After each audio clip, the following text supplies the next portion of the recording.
गुरुदेव, आपके लिए भेंट। इन 6 बड़ी बड़ी फूल गोबियों को मैंने अपने हाथों से लगाया था और इनकी देखभाल उसी ममता के साथ की थी जैसे कोई माँ अपने बच्चे की देखभाल करती है। श्री युक्तेश्वर जी ने सस्नेह मुस्कुराकर अपनी स्वीकृति प्रकट की।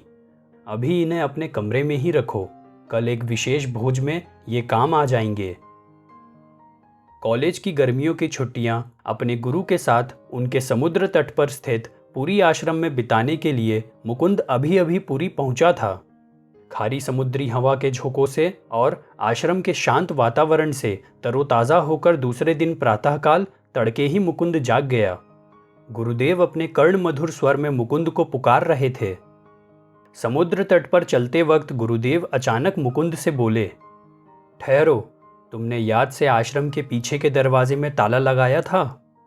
मुकुंद ने कहा, जहां तक मुझे लगता है लगाया था गुरुजी। गुरुदेव बोले, नहीं, तुम भूल गए।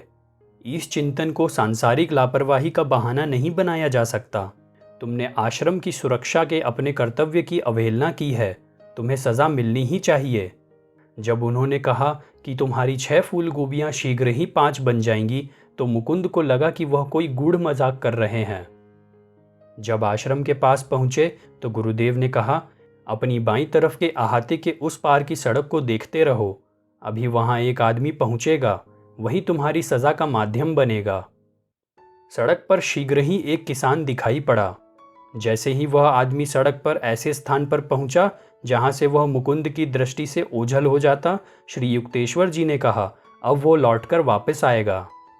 उस किसान ने तुरंत ही अपनी दिशा बदल दी और आश्रम के पीछे के दरवाजे की ओर चल पड़ा। वह पीछे के दरवाजे से आश्रम में घुस गया। मुकुंद ने दरवाजे में ताला नहीं लगाया था। शीघ्र ही वह आदमी मुकुंद को बहुमूल्य लगने वाली एक गोभी हाथ में लिए बाहर आ गया। सड़क की ओर आधी दूर ही मुकुंद पहुंचा था कि गुरुदेव ने उसे वापस बुला लिया। हंसी के मारे सिर से पांव तक उनका सारा शरीर हिल रहा था। बार बार उमड़ पड़ती हंसी के ठहाकों के बीच उन्होंने बताया, उस बेचारे पगले को एक फूल गोभी चाहिए थी।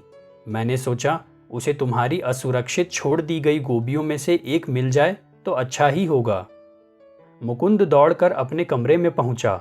वहां देखा कि उस चोर ने, जो स्पष्टतः केवल सब्जी चोर ही प्रतीत हो रहा था, कंबल पर खुले आम पड़ी सोने की अंगूठियां, घड़ी और पैसों को छुआ तक नहीं था।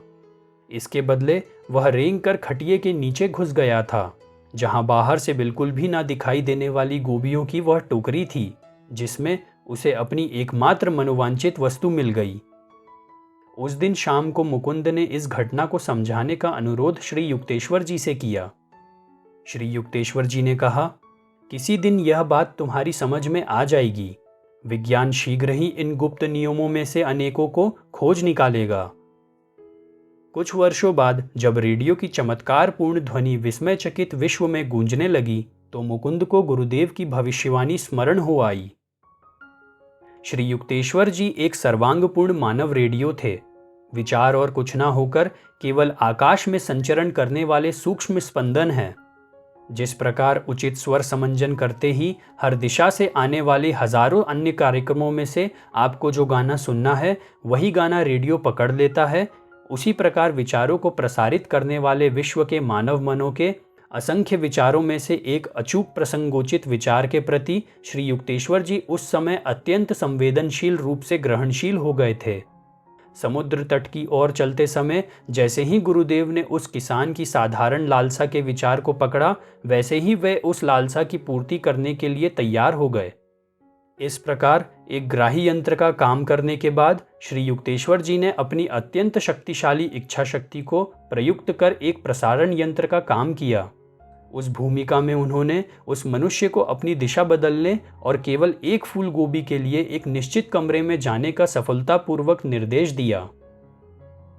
लगभग हर व्यक्ति को कभी न कभी कोई सच्चा पूर्व संकेत मिलने का अनुभव है, जिसका कोई स्पष्टीकरण नहीं होता, या कभी न कभी लगभग हर व्यक्ति ने किसी दूसरे व्यक्ति को अपने विचार ऐसे के ऐसे संप्रेषित किए हैं। सभी विचार हमेशा के लिए ब्रह्मांड में स्पंदित होते रहते हैं।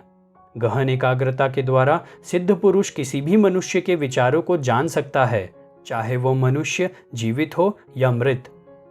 विचार किसी व्यक्ति में नहीं बल्कि सृष्टि में अवस्थित हैं।